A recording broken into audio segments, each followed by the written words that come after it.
This game is called fly balls. The idea, almost like baseball, if you were self-hitting a ball to an outfielder and trying to hit it over their heads to see if they could stay with the ball and catch it, this is the idea here. You have a no man's land again to keep players separate from each other. Then you have a starting zone, and the player on the ball is trying to hit the ball over the opponent who is in the starting zone and land the ball into a landing zone, so you can't just hit the ball 50 yards and not give the person any attempt to receive the ball.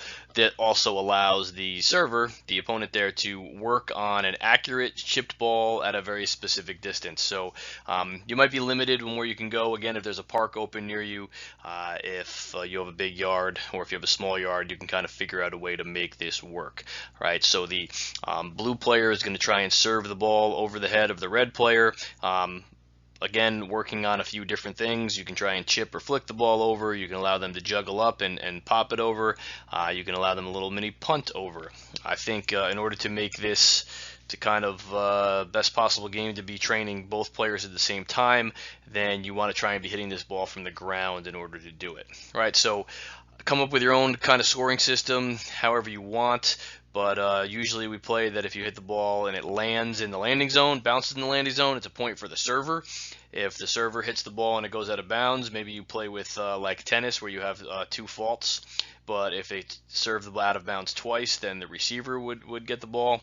And if the receiver goes into the landing zone and settles the ball in a way that allows the ball to stay in the zone, then they get a point, right? So if their first touch or second touch, however you want to play, stays in the zone, that's a point for them. If they get a touch but then it goes out of the zone, that's a point for the server.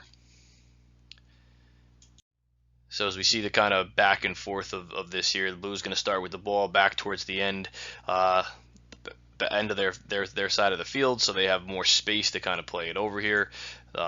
We start with the player in the landing zone, and they are in the starting zone, and they back up into the landing zone to try and receive the ball. Pretty simple idea. A lot of important footwork here for defenders. We don't spend a lot of time in regular practice receiving the ball out of the air, but it's a very, very, very important skill to be able to read the flight of the ball and then settle it. It's a difficult skill, so it's obviously why we want to create fun ways to train it.